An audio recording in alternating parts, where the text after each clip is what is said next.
All right.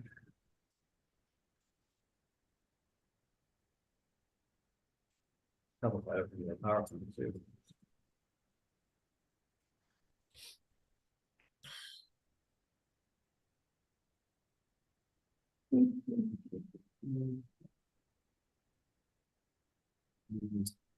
Got it. Okay. So, one of the many things I have to teach you, my young apprentice, is the ability to Zoom and live stream on YouTube simultaneously. So this way, all your work is recorded, and one day when you want to refer to stuff, you've got it's all there. It's done, and it's wonderful. David Moffat was the one who turned me on to this lovely feature within Zoom, and it's fabulous. So anyway, I'm going to share my screen. There it is. Share screen. PowerPoint. All right, so you should be able to see that.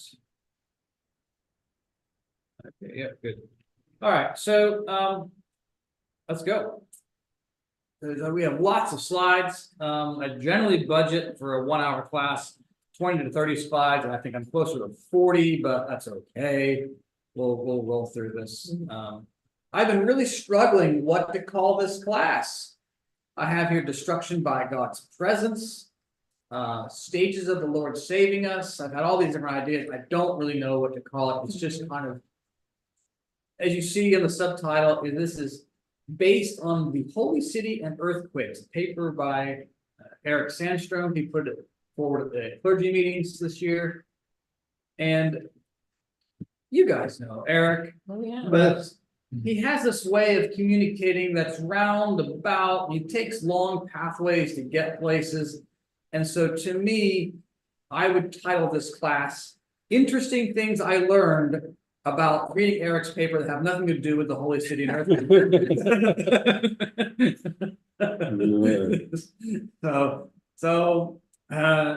Yes, because we have this whole theology about, the 5 churches and Lord's Advent and different things happen in Judgment. And he did a really good job of dropping in a lot of little different bits about that process that I really hadn't locked down in my own brain before. So when I was reading the paper, it's like, oh, there's some good stuff in here that if I wasn't super familiar with, maybe you guys weren't either. So anyway. Remember, Robert Cooper did a thing about earthquakes. Robert Cooper? Yeah, okay. People have done some good, interesting things in tying the earthquake of like 1755 in Lisbon and Last Judgment stuff. And there's a passage here at the end about that from the spiritual experiences that kind of makes some sense of it. But yes, we'll get that. That is the one thing Eric put in at the end of his 20-page paper, and it's really 3 paragraphs about earthquakes. But anyway, I like Eric. So here's where we want to start. Just kind of a summary of what we've got here. So we've got 5 churches, 3 heavens. And it's kind of odd when you think about it, because usually we say, like, after a judgment, after a last judgment, then the Lord's putting a line under a heaven. But well, wait a second, why is it we only have 3 heavens? We have 5 churches, and that's because some things got blended together a bit. Like, we have the most ancient church here, first human beings, Genesis 1, Lord's meeting the face to face. That's your celestial heaven, of course. But then when you get into the ancient church, you get this middle heaven, and it really is ancient church all the way through the Jewish church. The second word, the word that we're familiar with, given through the prophets among the children of Israel. So, you have a big section of the scripture that ties into the ancient church, even though the Jewish church wasn't really a church, it was a representation of a church, but it still gets part of this process of creating the second or spiritual heaven. And then the third heaven is kind of a combination of the Christian church and the new church. Even though the Swedenborg talks about the heaven of the new Christian church, it's part of the process of the creation of the natural heaven. So there's a lot of stuff going on in here. And this is kind of this process. We're gonna get to the details of this process a bit. Some interesting stuff, because you might ask yourself quite reasonably, why didn't the Lord reveal it all sooner? Oh, well, because it wouldn't turn out well for us, right? Why didn't he just reveal everything to these guys? Why didn't he reveal all of this stuff here? Well, okay, the short answer is going to profane it, and it's going to be bad. So let's take a look at some of these slides. So a lot of this stuff I've lifted from Eric's paper. And so this is kind of him talking or writing. Says, after Noah's flood, thus from the first through the third ancient churches, notice 3 ancient churches there, the world of spirits was inhabited by the Nephilim, who continued as a race of Emim, Zuzim, Rephaim, etc., including Goliath and Og, feeding the world of spirits down to 1000 BC, when David and his men of valor annihilated them from earth. So you got this, right? We have early Genesis, the giants, and all the stuff before the flood, right? The Lord wipes them out through the flood, and yet they didn't all get wiped out. The children of Israel send spies into the land where they occupy it. They come back and go, we can't go in there. We're like grasshoppers compared to them. And so they're not all the giants. Not all the giants are wiped out. Goliath is an example of that. And there's a very little known story later where David and his men beat another giant later in the prophets. Oh, I thought I should preach on that someday. Yeah, dude. But yeah, there is another giant there that he has to beat, and that's supposed to be the last of them. That's Og. I'm assuming that's who it is. I thought that the most ancient church ended with Noah's flood. Yep. So wouldn't that, like, from the first, like after the first, it sounds like, no? The second and third ancient churches? I'm not following. After Noah's flood, thus from the first. Okay, never mind. I'm suggesting it's only 2 ancient churches, that the most ancient churches. Not included in this, but perhaps not. But you're right, the most ancient church is not included in this. But you said from the first through the third. He says from the first through the third. Yeah. They're ancient churches. Oh, gotcha. There are 3 ancient churches. Sorry, yes, gotcha. Yep. Proceed. Thank you. So anyway, it says trouble in the spiritual world brings trouble on earth. So this race, these giants, prevented the formation of the second heaven from all those who lived from Noah down to the Advent. They occupied this space. Okay, so these Nephilim, these giants, they're dead, but when they awaken to the next realm, they're occupying this space because the second heaven doesn't exist yet. So you have the celestial heaven, you have the world of spirits, which is really big, we'll say. And they occupy this space, and they're liberating magicians from Egypt to harass us. This reached a point of breach. The church was totally separated from the heavens, so that humankind would have died, and had not the Lord made his advent. All right, now this here, I think it's supposed to be 2243. I don't think it's supposed to be a 1 again.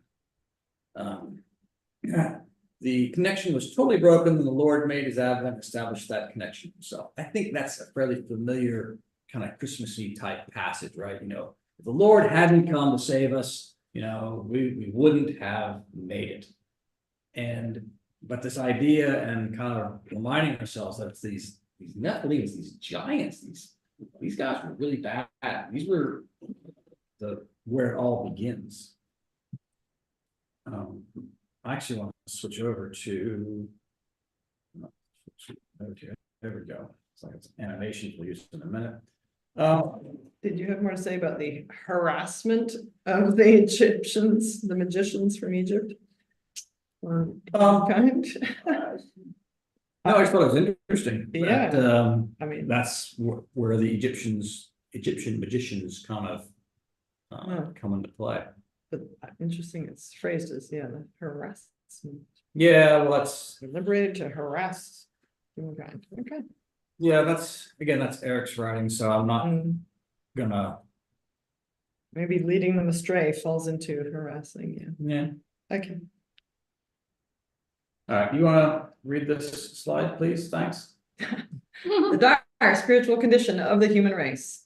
The infernal crew invading the occupying the world of spirits. And the lowest and second levels of heaven, preventing a spiritual heaven for the ancient church and occupying even the space for the new heaven, spelled impending doom on earth. If the Lord had not made his advent, heaven and the church would be disjoined. It would be possessed from birth to death, infested with disease, given over to a savage nature, the end of the world. In short, the end of the world would have come if the Lord had not made his advent. The entire human race would have become extinct. Not one person would be left. Right. Bad stuff happened.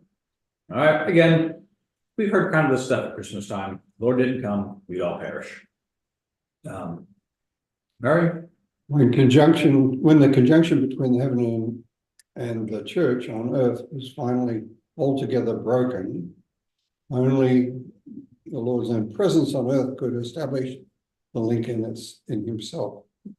When the link between the human race and heaven had become severed so completely that the human race would have perished, because no church existed to provide such a link and a bond, the Lord came into the world and through the divine essence, united to the human essence within himself, he joined heaven and earth together. Right. That's obvious, right? Easy. So here I have tried to give you a diagram to show you all this, to make this more understandable. This is why my slides got to be so many. All right, so here we have the Lord, right? Son of the spiritual world.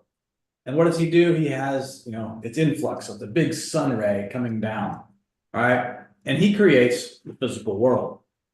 Great, it's the green planet. Should have made it blue, I suppose, but I made it green. Well, when we die, so we're here and we're happy, right? We're happy. And then when we die, the original setup was we go to the celestial heaven because, hey, everybody was good. So it's easy, right? Piece of cake. Everybody's happy. But what happens? There's this thing called the serpent. You've heard this story before. Serpent, we get corrupted and decide that, hey, we actually know better. And so evil gets on the loose. And Lori, you want to take this one? Those who before the Lord's coming belonged to the church and led an evil life were steeped in falsity, the like of which had not existed before then, nor ever will afterwards. The reason for this was that those called the Nephilim, also the Anakim and the Rephaim, who belonged to the final descendants of the most ancient church, had not yet been shut up in hell, but wandered about, instilling dreadful and deadly persuasions wherever they could. They accordingly instilled them into evil people within the church, and that was how such falsity came to exist with them. Okay. Well, the big thing I'm pointing out here is that, right, the giants die, they don't go to hell. Okay, they don't go to hell. So in our little diagram here, Lord, he does this. Here's a physical world. I hollowed it out, that's going to be hell. But celestial heaven now has like a boundary on it, right? There's a gate to it basically. And so you have the world of spirits as this big in-between space. And there are your giants deflecting the Lord's light from getting to the physical world. So they're not where they need to be, right? They need to be in the hell in the middle, because what they're doing is they're making people in the physical world mad, angry, evil, all that kind of stuff. So the Nephilim, Anakim, all those guys, that's what they're doing. They're clogging up the whole system. By preventing the Lord's light, heat, love, and wisdom from getting to us. That is what these passages are describing. So the people of the most ancient church who died and gone on and they gone in their celestial heaven, they're great. Everything's fine for them. But the world of spirits is now kind of being created as a result of those guys not being part of the plan. So what ends up happening is their influx heads down to the physical world. All right. Got it? I think so. All right. And I think I feel like that's easier than a text. Mhm. The Lord's arrival. When the earliest mention of the Lord's presence is with the Annunciation to Mary, for when she greeted Elizabeth and the babe leaped in her womb, we read, the Lord was already in the world. So from conception onwards, the Lord's presence established that conjunction in himself and prevented all this destruction from happening. Okay. So the big point here, Lord's arrival was at conception, not even at birth, is what this passage is saying. I find that interesting from the terms of an abortion. I was just thinking along those It's like, lines. ooh, I had not put that together until this class. It's like, oh yeah, right. This is a interesting teaching about that. But this is the Lord we're talking about, so maybe it doesn't apply to us. Fair enough. Fair enough. I accept that. I don't like it, but I'm saying that might be how they make it agree. Sure. Yeah. So, Hyunjin, can you hear me? Yep, You want to read this slide for us? yep, I can do that. Let the work begin. The most direful persuasions of falsity existed with those who lived before the flood, especially with those who were called Nephilim. These Nephilim are of such a character that in the other life, they, by their persuasions, take away from the spirits to whom they come all faculty of thinking, so that these spirits seems to themselves scarcely to live, much less to be able to think anything true. For as before shown, there is in the other life a communication of the thoughts of all, and therefore when such a persuasiveness flows in, you cannot do otherwise than, as it were, murder all power of thoughts in others. All right, so this is basically showing that that previous bit here where we have the arrow from the Philistine, it's now their influx is coming down into our world. And it's not only that, though, it's really infesting that whole world of spirits realm as well. So these guys really are making a big mess of things. And so how the Lord starts, it says, such were the wicked tribes against whom the Lord combated in his earliest childhood. Okay, so when he's between the ages of 0 and 5, based on the AC passage you see there, he's combating Nephilim, Anakim, all these, the most evil of the evil. Wow. He's dealing with these guys, who he conquers, and unless the Lord conquered them by coming to the world, not a man would have been left, and right, everybody's gonna die. These same Nephilim are at this day enclosed by their fantasies, by what seems like a misty rock, out of which they are continually striving, but in vain, to rise up. Okay, so baby Jesus conquers these giants, puts them in hell. So we go back to our diagram here, and what happens? Baby is born, right? We got our little baby there. And the influx from the Philistines stops, and boom, he takes over and puts them into hell in the middle, right? That's hell's in the center of the earth. We all know that. So That's what the baby does. Mhm. Little guy, pretty amazing. Yeah, Um, especially considering he was only part God. He could Yeah, good combat point. these. right, right. I was thinking at first it was because children are so innocent and pure, and maybe that is why he could combat. I mean, obviously, he was part God, but. Well, yeah. But you've seen a toddler, right? Yeah. Tenacious. Yes, and yes. yes. Well, but the thing with little kids, right, is they're generally fairly easily led by their parents. You know, they have their moments, of course, but generally speaking, they're Mm. relatively easy led. And Hmm. you think about the fall of humanity, what happened, what went wrong? We decided we knew better on our own. We don't need you. We got this. It's all fine. And so, well, how do you combat that? What's the opposite of that? Oh, well, the innocence of willingness to be led.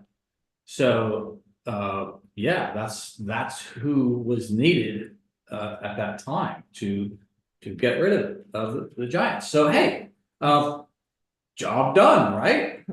Right? It's all sorted. And you know, what else? Okay. So, well, why do we need adult Jesus? Because it says, well, when on earth, Lord himself taught doctrine. Okay, so wait, what's he doing? It's preparing the Christian church for the reception of his instruction. So, okay, he kept doing more things. He didn't just, you know, pack it up, right? So when did he start teaching? Oh, right, we have, 12 in the temple, if not before. yeah, we have that story. Yeah. But he has to go about the work of now kind of reestablishing this connection between the spiritual world and the natural. So Jennifer, would you be willing to read I this? would, reestablishing a connection. However, no one could receive the instruction without perishing. Wow. Yeah, The Jews would have been destroyed if they met the Messiah without preparation.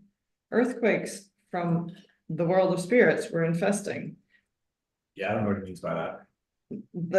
Thus, unless John the Baptist had first baptized converts, it prepared the way, brought the baptized into the Lord's church that was to come into the company of those in heaven who were waiting and desiring the Messiah, Yeah. those angels protecting them by preventing devils from breaking out of hell and destroying them. Oh, well, wait a second. Didn't the Lord just put all the baddies in hell? Hmm. It's No. not. Aha, What'd you say? obviously not. Obviously No, well, there are more baddies than just an Nephilim. Oh, yeah, yeah, So I don't know, I just kind of leading you through it, but like. right. So yeah, there's still work to be done because John the Baptist has to convert people and prepare them. Because if he doesn't prepare them, there's going to be other people in the spiritual realm that are going to destroy you spiritually when you get the Lord instruction. So I guess what he was doing in the temple at age 12 was not instruction, because John the Baptist had not baptized those people yet. Right.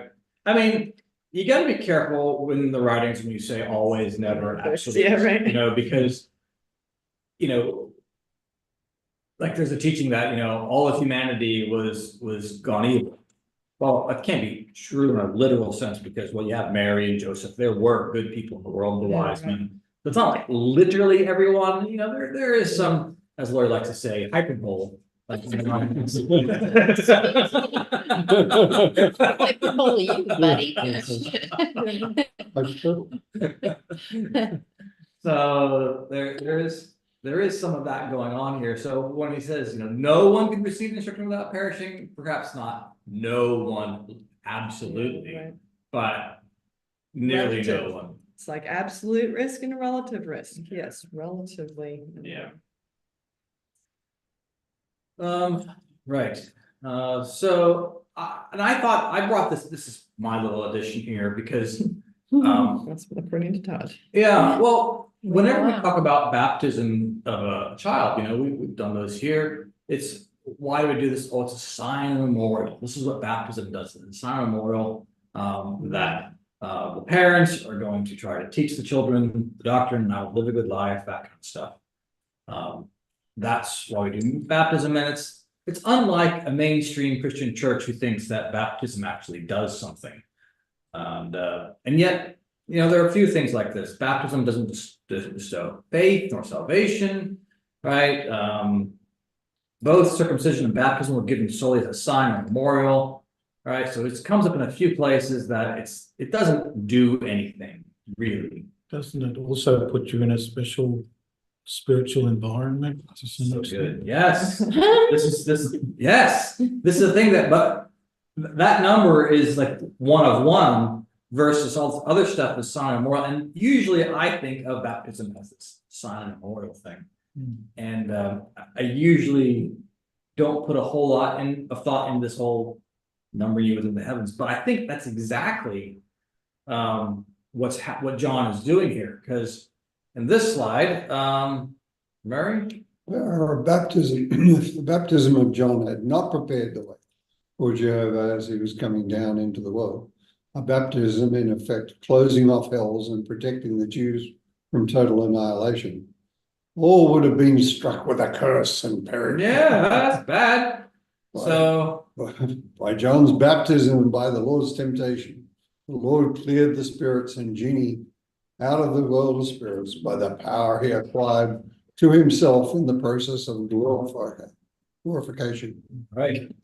So the baptism isn't just a sign of memorial. There's something real going on, because a baptism closing off hells and protecting these Jews from annihilation, right? That's a big deal. One of the kind of little nuggets I grabbed in this paper is just, you know, what's going on there. Because, all right, get back to our lovely diagram we're working on here. I should forward this back to Eric and say, look, let me add to your paper. Thing is that there are other bad guys and actors in the world of spirits, not just the Nephilim. And so those guys still are trying to put their stuff into the physical world, and they're still roaming around because the second heaven hasn't been created. So they got a big swath of territory there. Really, this kind of class makes me think a lot about the whole, well, we say there's no space in the spiritual realm, but isn't there? If we have celestial heaven that needs to have a boundary on it, and we got this territory where, you know, evil spirits are roaming around and it's messing with us. I mean, no space, but yeah, there's space. No space, but space. There's no space and time, come on. Yeah, I Just just, not a physical space. okay, that, fair enough. So, who are we up to, Lori? Me. Yeah. The eventual use of miracles. All through his life on earth, from anywhere 10 to 6 BC to 34 AD, Jesus the Lord overcame temptations. But it was only during his public ministry, maybe 6 or so years, that he taught and performed miracles. Only after each bout of temptations or examination could he perform miracles. So the temptations cleared a space in the world of spirit. The evil spirits were kept away, and angels attending the Lord could hold his conquest. He acquired power to himself by clearing out the world of spirit, and that such an increase of might that those were raised to heaven who could not be raised previously, and also so great an increase that the evil departed from all around and were shut away in their hells. Okay. So I hadn't thought before about the stage of how the Lord is not doing miracles to a certain point, and that miracles could only be done once he created some victories to clear out some space on the other side, right? That's what this is saying here. Yeah, so it's, okay, first come in as a baby, Nephilim down, and we start doing some baptism. So, you know, I should have diagrammed this as well. Like, you have the Lord doing some teaching, baptism, and with the baptism, you've now reestablished a connection between the spiritual world, because like some angels have now come in contact with the person who was baptized. So the angels are now in this world of spirits area. And as the Lord does his teaching, the baddies come further towards hell and the angels can hold the ground, is what he's saying. So, okay, now we've cleared up some space. Now we have more room to work, as it were. Now we can do something more. We can do miracles now, because we own some territory in this place. Okay. And this, next little bit, this happens a few times. The Lord does a miracle. I'm not going to read the slide, but the Lord does a miracle. And at the end, he'll say, see that you don't tell anyone. So this is a leper he heals. Happens a few times. And people say, well, why is it the Lord would say, don't tell anyone? And from what I've seen, there isn't an answer given in the writings. But what Eric is offering in this scenario, and I love this picture, ChatGPT, well done. You got some wonky faces in there, but anyway. So this is Eric's idea for what was happening on here. So Ralph. Why tell no one? The fact that the last judgment had not happened during gospel times, as the Lord's life Was happening. and the danger to the Jews if they had heard the divine truth directly, is the possible explanation of all the times after a miracle had been performed. The Lord warned, tell no one. The coast was not clear for everyone to hear it. They would have been destroyed by the direct message. That is why only those baptized, those already following the Lord, alone witnessed the miracles. They were safe.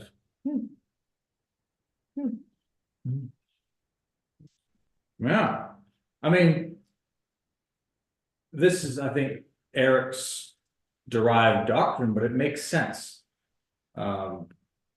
So much of what we pick up throughout the writings is how the Lord takes care to prevent the evil from having a worse outcome, right? That was a whole Revelation series we did a couple months ago, right? You know, one trumpet goes and this happens, the other trumpet goes out, and are you sure you want to keep doing this? You know, wouldn't you like to repent? Okay, shoot, here the locusts are here. You know, the evil that you're doing is going to not be fun anymore. Are you sure that you still want to do that? Keep coming. So he's doing everything he can to protect them from a worse outcome. And so to me, this idea of tell no one being a measure he's taking to prevent people from having a worse outcome, you know, rings true. On the other hand, if you're a leper and you suddenly get cured, what do you, how do you explain that? Praise be the Lord. That was a really good temple offering I gave. I don't know. But I guess that's what you have to do, because in that story, you look, go show yourself to the priest and offer the gift Moses commanded as a testimony to them. So maybe that's what he's going to have to do, is say, well, you know, I did all the blessings and stuff in Deuteronomy, and I'm good now. Last sentence. You're not looking at the words, are you? So anyway, again, another little nugget I thought was interesting. So what's happening here, back to our lovely diagram, is adult Jesus is now in play, right? Baby Jesus is gone. Adult Jesus is here. And what's he doing? He's grabbing, you know, this guy, and he's like, all right, you know, we're teaching, every time we teach something, you know, we're throwing this guy now. Maybe it's not that guy, it's this guy. I don't know who it is. But he's doing his work, and just one by one sending these guys down. One community by one community, would you say? Yeah, seems like that. Not one. Definitely. Right. And so when we have these warnings, right? The dangerous fate was prophesied. Who can endure the day of his coming? We're being warned that this just isn't symbolic, right? This, who can endure it? You can't, because, oh boy, if I don't protect you, you're not gonna, it's not gonna end up good for you. All right. We're doing good. Wow, I can't see what I did. I honestly There you enjoy your feeling, but keep quiet about, because you get somebody killed, right? That's. I don't love my apps. All right. So.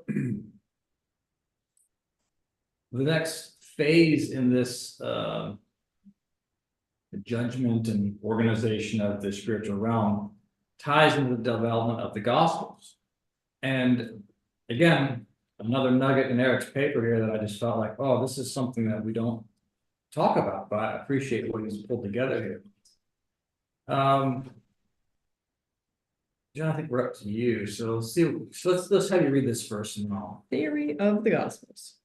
There is no evidence of Gospels earlier than the 60s AD. Scholars have found earlier provenance for the epistles, 40s AD, than for the Gospels, 60 to 90 AD. They now believe the evidence for the earliest written record would probably be a list or a gospel of sayings of Jesus, i.e., Jesus said, with a list of all his teachings. The Gospel of Mark was presumably written first by a Roman. It looks like a military report, they think circa 66 AD, before the destruction of Jerusalem. It was written under the divine inspiration of the Holy Spirit. And around 80 AD, Matthew and Luke both copied most of Mark in the same sequence as Mark, but also inserted material not from Mark, but common to both Matthew and Luke, the supposed Gospel of Sayings, or Q. Oh, Okay. Yeah, so have you guys heard of this? No. Q theory? No. Well, something to do with the old things they found. Well, yeah, like basically, if you go back to the time of Jesus' life, you can't find records of any of the Gospels. They just don't exist. And yet, when you look at Matthew, Mark, and Luke in particular, you see the commonality between them. The scholars have named the source Q, just like random names, like, all right, well, John Doe. This is the source. We're going to Q, and that somehow these three gospel authors are pulling from this same source, whatever that is. And so what Eric is noting here is that Q is perhaps some gospel of sayings. It's, the daily calendar you have where you flip it every day. Well, Jesus said, be kind to one another. Oh, look, it's not Jesus says, turn the other cheek. Jesus says, love one another. You just flip it, that kind of stuff. And then he's speculating that, oh, well, Mark, because it's written like a military report, right? It's probably written by a Roman. It's very, very factual, to the point. There's no embellishing of the story. It's the way it's written. But it's written around 66 AD. All right, Jesus dies roughly around 30. So why is it written 36 years later? Well, this gets back to the same theory of the Lord protecting people from a worse outcome. Noting, I'll let Murray do the next one, but so John Revelation come around 90. So that's another, 25 years later. And it notes in John, I will bring to your remembrance all that I have said to you. The Spirit of truth will bring you to your remembrance. So he's saying that I'm going to jog your memory at a later time. Right? He's saying this in, year 27 or 30, something like that. He's saying to John, I'm going to jog your memory about all this stuff later. Oh. About all the stuff that you just witnessed and been part of, because he's not writing this the year 90. Okay. So basically what Eric's doing is building the case that the Gospels were not written during Jesus's lifetime. They just didn't exist. And that the Lord is saying, I will have you create them later. And it's because of the conditions that existed in the natural world. Right, that things were just too many places for things to go bad. All right, I'll turn it back to you. Now, the Gospels were written, and the Gospels were, of course, enlightened and composed by influx for the first time from the risen Lord, our Father in the heavens, again by means of angels and spirits, as before. But now the Lord himself, speaking as the Holy Spirit, divine truth, enlightening both the internal and external man simultaneously, immediately from himself. Continue. And the Gospels were, of course, Nope. oh, I'm sorry, did sound familiar. Okay, thus the New Testament came by a new method of enlightenment, a new written composition to contain an internal sense for angels and literal stories for men. The Gospels drawn together by the Lord as the Spirit of truth, bringing to their remembrance all that he had said. And then also interpolating with history to put the Gospels and Revelation into such wording as could contain these arcana. The same as with the Old Covenant. Interpolating? Sorry. Yeah.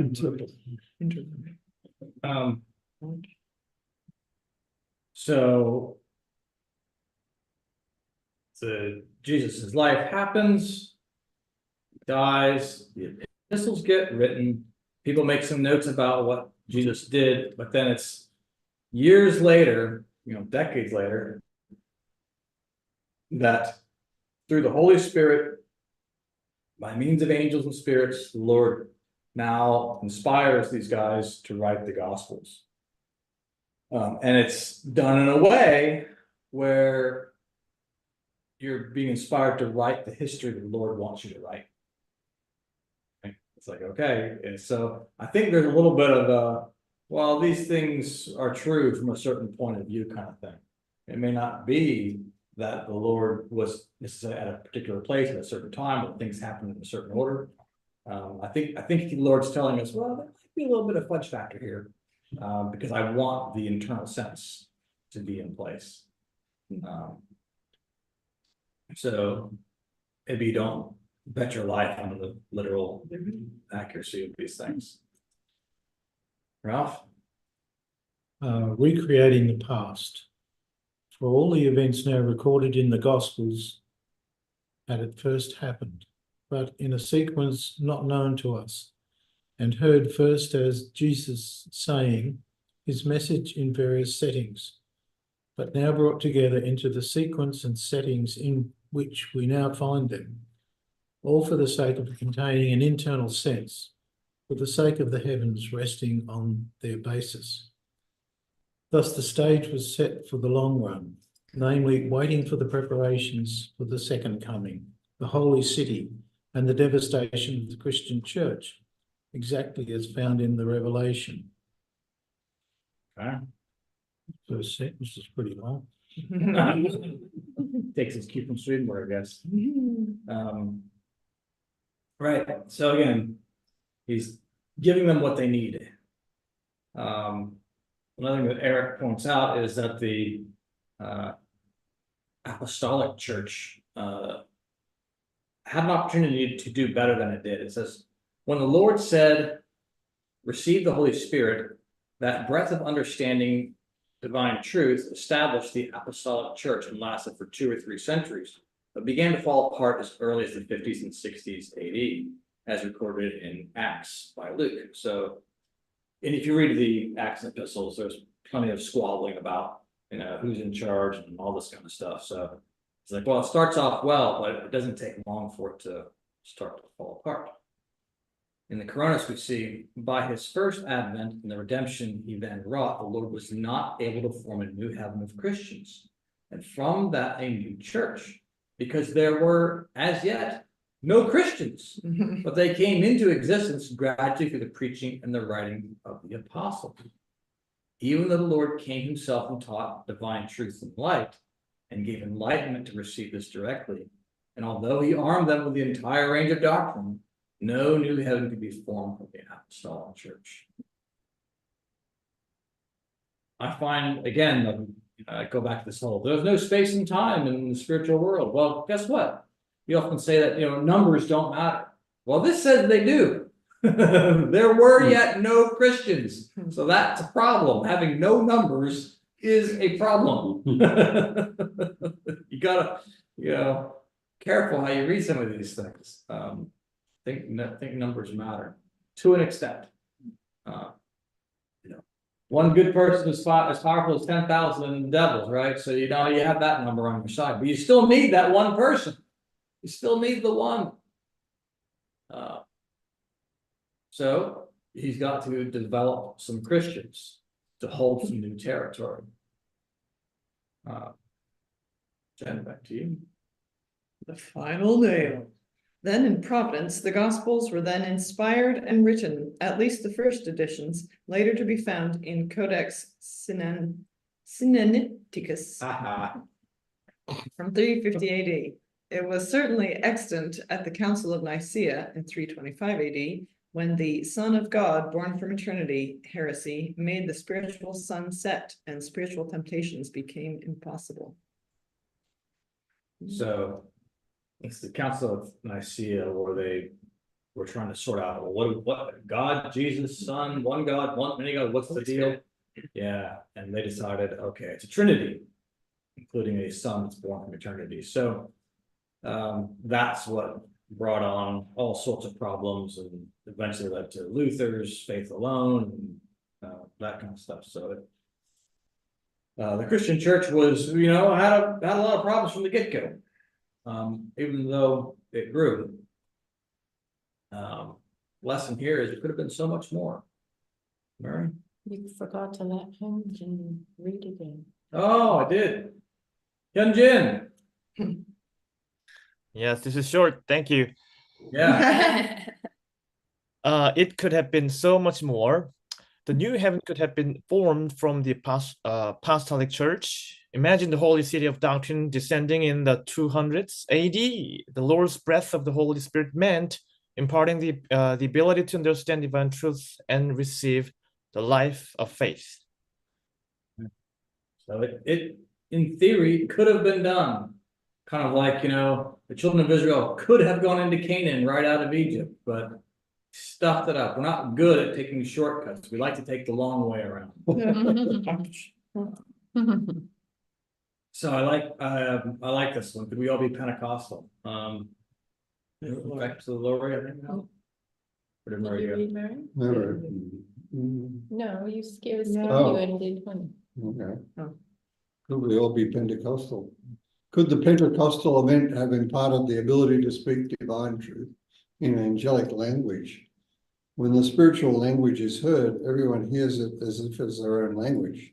If the ideas or speech of some spirit happen to flow into different people who spoke different languages, then even though he spoke in only one way, each would hear him talking in their own language or idiom. Exactly what happened at Pentecost.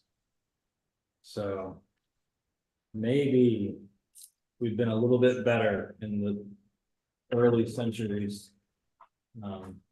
We'd all be speaking in tongues naturally. Hyunjin could speak in tongues and we'd all understand them, and vice versa. Maybe he is. Yeah. He is. Yeah.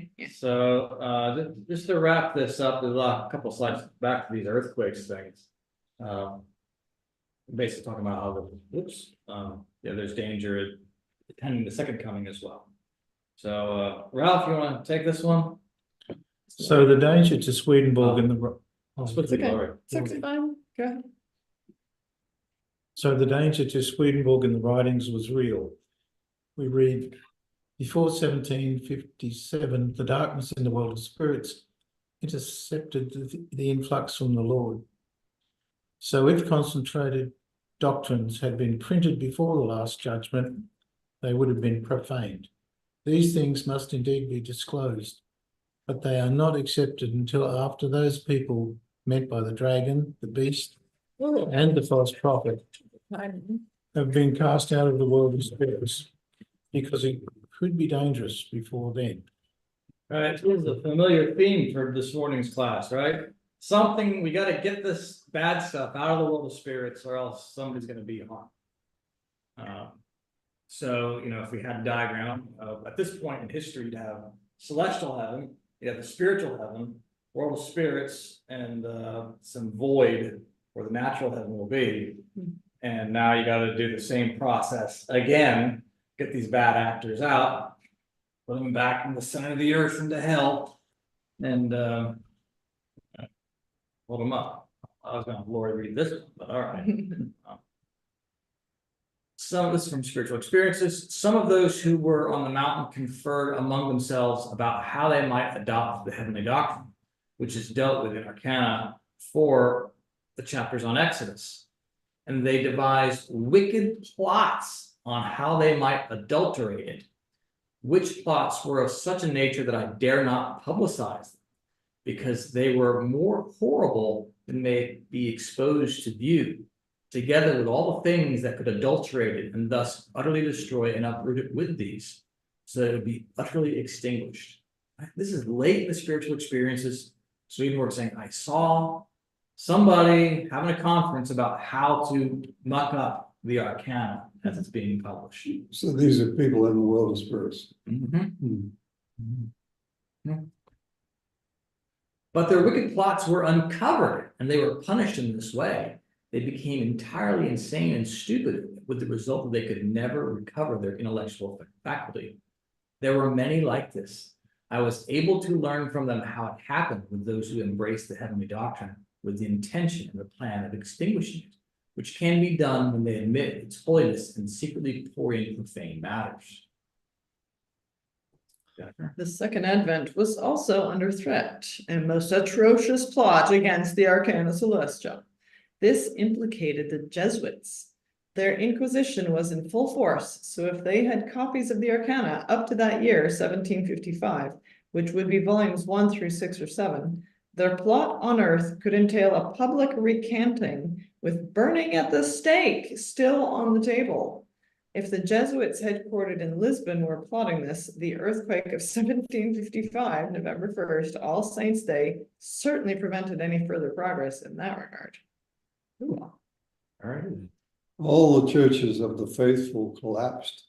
The congregation fell into the catacombs below. The roof fell on the survivors. The candles lit the pyre. Up to 60,000 people died.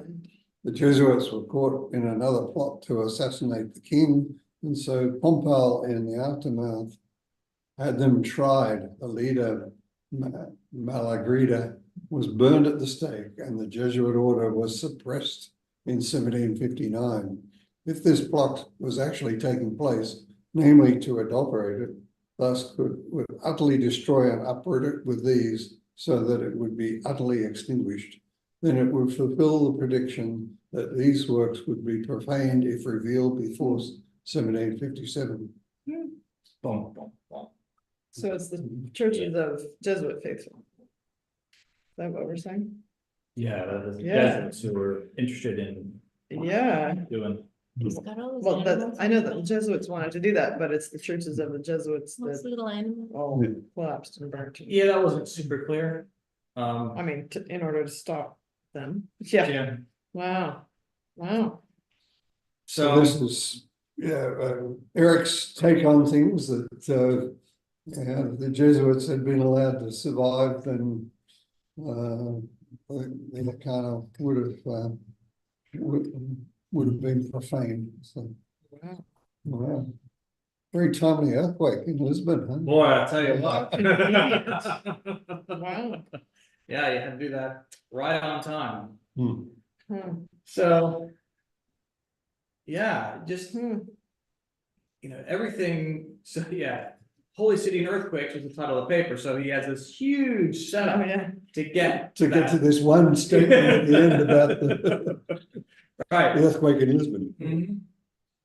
And while it's an interesting comment, you perhaps didn't need as many pages to get there.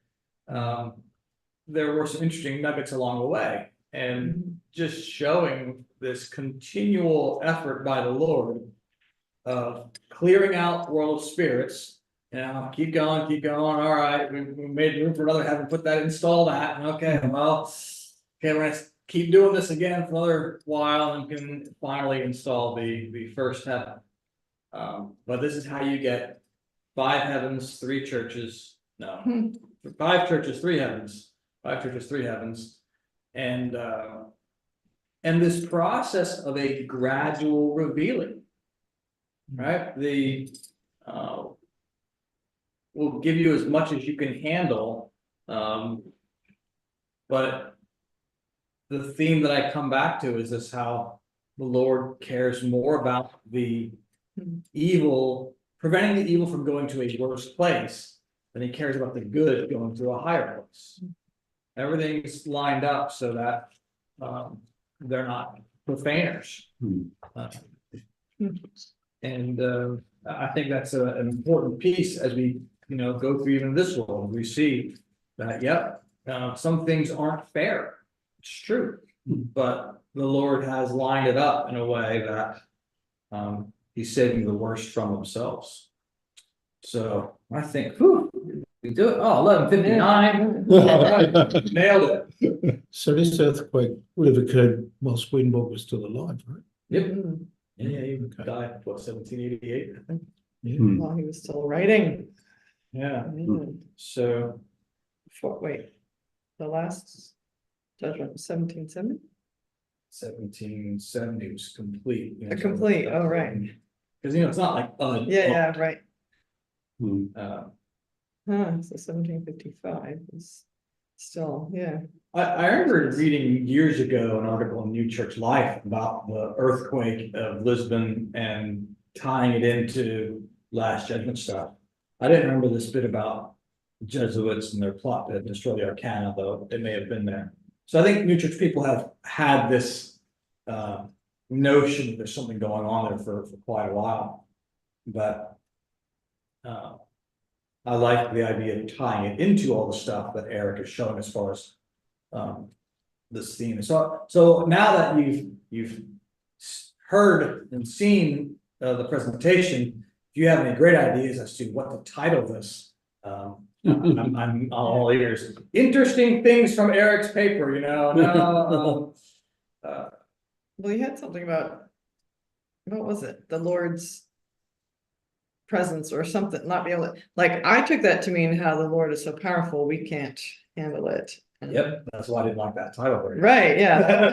I misrepresented it with my choice of image on the Facebook group or page. No, I totally get that, because even in my mind, I have that Yeah. same kind of, that's where I go. Yeah. And it's like, oh, it's not really what this is, and so I had like 4 or 5 different titles for this, and none of them I really liked, Never. but I thought that would be a feature of the presentation. Audience members, I can feed. Call-in segment. Yeah, I'll feed it into Chat GPT and have it tell me what a good title.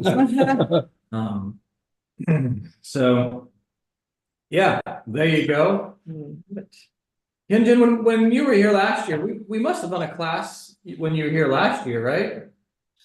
Yeah, I think the class was about NDE stuff, near death experience. Right, okay. All right, so I didn't make you do it? Boy, it's too nice to you. September is just around the corner. Yeah, but, well, and as you see, it's helpful to have things in PowerPoint so that people can take turns reading. Gives you an outline to follow as well. But yeah, and so what'll happen is this will be now on YouTube, so if somebody later in the week can go and look at it later. So we've got, what, 5 of us, 6 of us here, and Including him is 6, yes. and but it'll get, another 10 views or so during the week, and so it's like, all right, you get an audience eventually, so. Anywho, what's- Quick question. So are you gonna continue on this subject next month? nope, was not intending to, because Eric's paper has been covered. That summarizes. There's no more material there. I have some other ideas, but it might be your turn to give a class. Yeah. We'll see. That's what he was wondering. See, so if you have an idea, bring it along. You've got a month to figure it out. All right, well, we're gonna have some lunch. What time is it where you are? This is 11 a.m. in the morning. So we're at an hour ahead of you. All right. Well, we'll sign off and have a good few days and we'll see you here Wednesday morning. Oh, speaking Tuesday, of Tuesday morning. Tuesday, Yeah. yeah. Tuesday. Yeah, Tuesday morning. morning. Yeah. Send me your flight details. Yeah, please, if you want to be picked up, that is. Yeah, yeah. Send me that and I will With see you Fox at the airport. I'm gonna have 2 huge luggages with me, so yep. You should, yeah. No problem, no problem. Strap it in the back of the motorcycle. Yeah. All right, Kyle. See you soon.